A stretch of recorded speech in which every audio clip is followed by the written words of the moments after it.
సలార్ 3 గంటల సినిమాని కేవలం ఒక 10-15 నిమిషాల్లో చర్చించలేము. అలాగే ట్రైలర్ టీజర్లకు బట్టి సినిమాను కూడా జడ్జ్ చేయలేము. అయినప్పటికీ సలార్ బ్రేక్ డౌన్స్ అని మన ఛానల్లో ఇప్పటికీ 7 వీడియోస్ అప్లోడ్ చేశాం. ఈ 7 వీడియోస్లో ఎన్నో డీటెయిల్స్ చెప్పాము, కానీ అందులో ఎన్నో మిస్టేక్స్ అండ్ కరెక్షన్స్ ఉన్నాయి. కానీ ఈ వీడియోలో సలార్ సినిమాని మొదటి నుండి చివరి వరకు ఎలా ఉండబోతుంది అని ఇంతకు ముందు చెప్పిన డీటెయిల్స్ యొక్క డాట్స్ ని కనెక్ట్ చేస్తూ మూవీ స్టోరీని బ్రేక్ డౌన్ చేసే ప్రయత్నంతో ఈ వీడియో చేస్తున్నాం. సో మన ముందు వీడియోస్ లో చెప్పిన డీటెయిల్స్ కాసేపు మర్చిపోండి, బికాస్ కొన్ని రిపీట్ అవ్వచ్చు. ఎందుకంటే సినిమాని మొత్తం కూడా మొదటి నుండి ఈ వీడియోలో డిస్కస్ చేయబోతున్నాము. So let's begin Salaar straight narration. So ఇది స్ట్రైట్ నరేషన్ అనే కాన్సెప్ట్ సిరీస్ లో మొదటి సినిమా, మొదటి ఎపిసోడ్.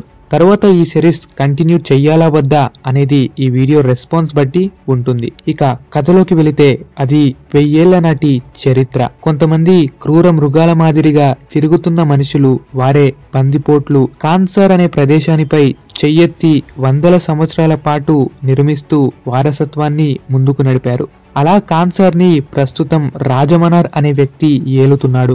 అయితే 1000 ఏళ్ల నుండి మొదలైన వీరి వారసత్వం బఫెల్లో, ఈగల్ ఇంకా ఎలుగుబంటి విగ్రహాలను పూజించటమో లేక వారి దైవముగా భావించటమో చేస్తుంటారు. అయినప్పటికీ ఈ 3 స్టాచ్యూస్ 3 గ్రూప్స్ కి సంకేతాలు. అది నారంగ్, గురుంగ్ ఇంకా రాజమనార్ అయ్యుండాలి. అయితే 3 విగ్రహాలు 3 సమూహాలకు సంకేతము అంటే ఆ కుటుంబం లేదా వంశం వరకే. కాబట్టి ఈ 3 గ్రూపులు రాజమనార్ ఇంట్లో ఉండేవారే. ఒకటి బుల్ అనేది రాజమనార్ కుటుంబానికి సంకేతం లేదా వారి నమ్మకం.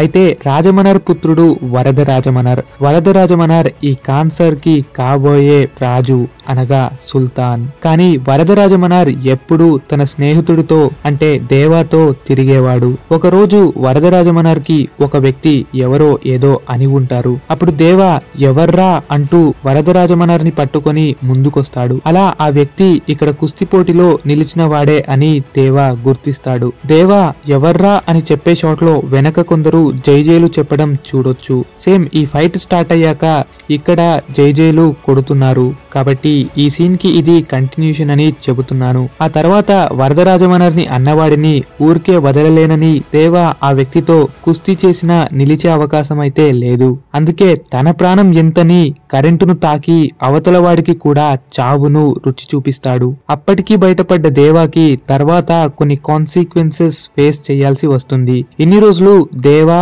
వరద ఇద్దరు ఆనందంగా ఒక ఊరిలో గడిపారు. కానీ అక్కడే రాజమనార్ మనుషులు వస్తారు. అక్కడే జరిగే ఏదో దాడి వల్ల దేవా అక్కడి నుండి వెళ్లిపోవాల్సి వస్తుంది. అందుకే దేవా బ్యాగ్ తో సర్దుకొని నీకోసం ఎరైనా అవుతా సొరైనా అవుతా అని ముందే స్నేహితుడికి మాటిచ్చి అటు నుండి వెళ్లిపోతాడు. అయితే దేవా వెళ్లిపోవటానికి కారణం మరోటి అయ్యుండవచ్చు. వరద రాజమనార్ రాజవంశస్థుడు. దేవా చిన్న కులము లేదా ఊరిలో పెరిగిన పేదవాడు. కాబట్టి దేవా వరదలకు చెల్లదు అన్నది నిశ్చయం అయ్యింది. అక్కడున్నవారు దేవాకి అవమానించటం వంటివి కారణాలయ్యుంటాయి. లేదా రాజమనార్ సోల్జర్స్ ఇంకా కొందరు గ్యాంగ్ గన్స్ హోల్డ్ చేసి ఆపోనెంట్ గా నిలిచే ఈ ఫైట్స్ వాళ్ళ విలేజ్ లో చాలా నిప్పులు ఏర్పడతాయి. దేవా వాళ్ళ అమ్మ కారణంగా దేవా కూడా ఆ ప్రదేశం వదలాల్సి వస్తుంది. అలా ఇక వరద రాజమనార్ తిరిగి తన రాజ్యము వైపు వెళతాడు. అప్పుడే వరద ఎక్కడ రాజవుతాడా అన్న కంగారు రాజమనార్ కుటుంబీకులకు లేక అక్కడున్న మంత్రివర్యులకు కలిగింది. వారు కుతంత్రులతో వెన్నుపోటు పొడిచే ప్రయత్నం చేశారు. అందులో ఈ గరుడారాం రాజమనార్ తమ్ముడు అయ్యుండాలి. ఎందుకంటే సొంతింట్లో ఉండి రాజ్యాకాంక్ష వంటి కథలు ఎక్కువగా ఇలానే మొదలవుతాయి. ఏదైతేనేం రాజమనార్ మరణించాక లేదా బ్రతుకున్నప్పటికీ శత్రువులు వరద రాజమనార్ పై దాడి చేసుంటారు. వరద రాజమనార్ ఇంకా సిటీలోనే ఉండుంటాడు. అందువల్ల చాలా సింపుల్ గా దాడి చేసి వరద రాజమనార్ యొక్క మనుషులను బంధిస్తారు. ఆ దాడిలో వరద రాజమనార్ తన శక్తి కోల్పోయి ఓడిపోతాడు.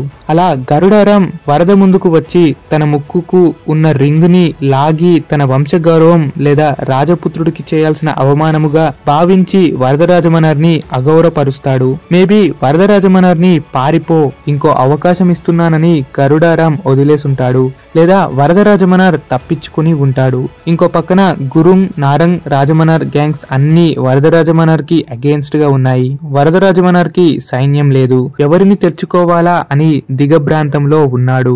అప్పుడు వరద రాజమనార్ మనిషిలో ఒకడు మెకానిక్ షాప్ దగ్గర ఒక డైనోసర్ ని చూస్తాడు. మైనింగ్ చేస్తున్న కొందరు వ్యక్తులు ఎందుకో ఆ డైనోసర్ ని డిస్టర్బ్ చేసుంటారేమో, లేదా ఆ డైనోసర్ వారి తల్లిని ఏమైనా అని ఉంటారేమో. ఆ డైనోసర్ తన జేబులో ఉన్న స్పెట్స్ తీసి ఒక్కొక్కడి తలను బద్దలు కొడుతూ నమిలివేస్తోంది. అలా ఆ డైనోసర్ ఒక్కొక్కరిని చితకబాదుతుంటే వరదరాజమనర్ యొక్క వ్యక్తి కంటిరెప్ప ఆర్పకుండా మరీ చూస్తున్నాడు. వీడు కదా కావలసిన వాడు అని వరదరాజమనర్ కి ఈ విషయం చెప్పుంటాడు, లేదా దేవా అని ముందే గుర్తించి చెప్పుంటాడు. అయితే మరో చిన్న గమనిక, వరదరాజమనర్ దేవా కోసం ముందు నుండే వెతుకుతుంటాడు. కొన్ని రోజుల తర్వాత అతడి మనిషి దగ్గర ఇన్ఫర్మేషన్ వస్తుంది. వరదరాజమనర్ దేవా దగ్గరికి చాలా రోజులు ఆగి వెళ్తాడు.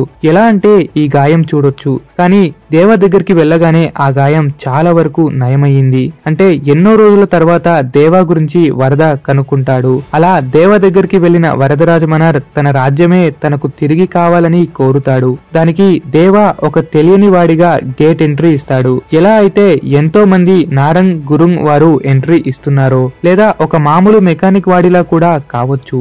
జరగబోయే ఈ యుద్ధంలో 3 గ్రూప్స్ ఉన్నాయి: నారంగ్, గురుంగ్, రాజమనార్, లేదా బఫెల్లో, ఈగల్, ఎలుగుబంటి ఆర్ వోల్ఫ్ సంథింగ్. ఈ గుంపుల గోవిందను తరమడానికి దేవా తన స్ట్రాటజీస్ ని యూజ్ చేస్తాడు. తన ముందు ఏ ఆయుధం మిగలదు. తానే డైనోసర్ అనే రెఫరెన్స్ తో వార్లోకి దిగుతాడు. అయితే ఎలుగుబంటి స్టాచ్యూ యొక్క చేతుల్లో కత్తి ఉంది. ఈ గుంపు నమ్మకము వారు కత్తితో దాడి చేస్తారు. ఇంకా రెండవది బఫెల్లో. ఆ స్టాచ్యూ చేతిలో బరిసా ఉంది కాబట్టి ఆ గుంపు వారు బరిసాతో దాడి చేస్తారు. ఇంకా మూడో విగ్రహము గ్రద్ద. గ్రద్ద చేతిలో గొడ్డలి ఉంది.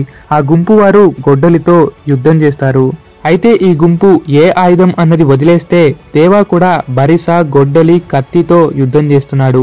అంటే బరిసను పట్టుకొచ్చిన బర్రె గుంపును తిరిగి బరిసతోనే పరుగులు తీయిస్తున్నాడు. గొడ్డలి చేతబట్టిన గ్రద్దల గుంపును అదే గొడ్డలితో తరిమి కొడుతున్నాడు. కత్తిని పట్టిన ఎలుగుబంటి గుంపులను అదే కత్తితో రక్తపాతం చూపిస్తున్నాడు. అలా డైనోసర్ ఒక్కొక్కరిని చుక్కలు చూపి ఇంటికి పంపిస్తాడు. అలా బందీ అయిన వరదరాజమనర్ మనుషులను దేవా విడిపిస్తాడు. ఇదంతా రిలేట్ చేసుకున్న ఆద్య కూడా ఈ చరిత్ర గురించి తెలుసుకొని ఈ వార్ లో ఒక సీక్రెట్ ఇన్వాల్వ్మెంట్ రోల్ ప్లే చేస్తుంది మేబీ. అలా జరిగిన ఈ సంహారంలో ఒక చిన్న నీతి, అదే సీజ్ ఫైర్, అనగా యుద్ధాన్ని సీజ్ చేసి ఆపివేయటము, శాంతిని వ్యక్తం చేయటం. అవును, మీరు కనుక ప్రీమియం ట్రిప్లెక్స్ విల్లాస్ కోసం చూస్తున్నారా? అయితే ఇది మీకోసమే. Including club house and amenities కూడా. Home theatre, banquet hall, super market, yoga meditation room, gym, aerobics, swimming pool, coffee shop, indoor games, lavish quiz rooms, terrace garden, ఇలా అన్ని అవైలబిలిటీస్ ఉన్నాయి. పిల్లల కోసం outdoor sports and activity areas కూడా, like children play area, badminton court, net cricket, skating area, rain dance, senior citizens area, cycling park, party lawn, temple, amphitheatre, 1 kilometre walking track కూడాను. Price వచ్చేసి 8500 RS per SF మాత్రమే. అది కూడా market లోనే అతి తక్కువ ధరకు. అడ్రస్ వచ్చేసి దూలపల్లి రోడ్, గుండ్లపోచంపల్లి, మెడ్చల్లో. ఇంకా కాంటాక్ట్ అవ్వండి 9618570028 ఆన్ వాట్సాప్. యుద్ధాల నుండి గెలుపులు రావు, శాంతి ఇంకా క్షమాపణ నుండే గెలుపు వస్తుంది అని దేవా వాళ్ళ తల్లి చెప్పే పాఠం. ఇదే సీజ్ ఫైర్ యొక్క అర్థంలో ఒక భాగం. కలిసిమెలిసి ఉండే వరదరాజమనర్ కి దేవాకి ఒక ప్రళయ యుద్ధం. కాన్సార్ ని బందిపోట్లు ఆక్రమించారు అనగా జనాలకు అగేన్స్ట్ గా, న్యాయానికి అన్యాయముగా రాజమనర్ కుటుంబం నిలిచింది. కాబట్టి దేవా మహాభారతంలోని కర్ణుడులాగా అన్యాయాన్ని సహకరిస్తాడు. కానీ ఇది దేవా రియలైజ్ అయితే తాండవ యుద్ధమే. బట్ ఇద్దరి గొప్ప ఫ్రెండ్షిప్ లో ధర్మ అధర్మాల కాన్ఫ్లిక్ట్ అంత గొప్పది కాదు. కానీ దేవా వరద యుద్ధానికి, శత్రుత్వానికి వరద తండ్రి, దేవా తండ్రి కారకులు అవుతారా లేదా అన్నది చూడాలి. ఇవన్నీ కాకుండా వరదరాజమనారే తన మిత్రుడికి వెన్నుపోటు పొడిచే అవకాశాలు కూడా ఉన్నాయి. ఏదైతేనేం చివరిగా వరదరాజమనార్ రాజవుతాడు. దేవా జైల్లో ఉండి ఆ తర్వాత బయటికి వచ్చాక 10 మందికి లీడర్ గా కమాండ్ చేస్తూ సలారవుతాడు. లేదా జైల్లోకి రాకముందే కమాండ్ చేస్తూ ఒక గొప్ప లీడర్ గా సలారవుతాడు. జరిగే అన్యాయాన్ని నిలదీసి ఆ రోజు శివాజీ ఛత్రపతి అని ఎలా అనిపించుకున్నాడో ఇక్కడ దేవా వరదరాజమనార్ ని అడ్డుకొని లేదా లీడర్ గా మారి కమాండ్ చేస్తూ సలార్ అనిపించుకుంటాడు. అలా మన వింటేజ్ ఛత్రపతి ప్రభాస్ ఈ సలార్ రూపంలో మళ్ళీ జన్మించాడు అని చెప్పొచ్చు. ఎందుకంటే సలార్ యొక్క అర్థం కమాండ్ ఇవ్వటం. ఇంకా ఒక లీడర్ అని. ఇంకా సలార్ అనిపించుకునే సమయమున సీజ్ ఫైర్ అనేది ముగిసి సలార్ పార్ట్ 2 స్టార్ట్ అవుతుంది. సో గైస్, ఎలా అనిపించింది మీకు ఈ వీడియో? సలార్ మూవీలోని ట్రైలర్ కట్ అటు ఇటు ఉన్నప్పటికీ, మన ఇంతకు ముందు బ్రేక్ డౌన్ వీడియోస్ కూడా అటు ఇటుగా డిస్కస్ చేసినప్పటికీ, ఈ వీడియోలో మాత్రం స్టోరీ స్టార్టింగ్ పాయింట్ నుంచి ఎండింగ్ పాయింట్ వరకు స్ట్రైట్ నరేషన్ అందించాం. ఆ తర్వాత ఏ మూవీపై ఇటువంటి వీడియోస్ చేస్తే బాగుంటుందంటారు? కామెంట్ చేయండి. మరో అద్భుతమైన వీడియోతో కలుద్దాం. See you soon again.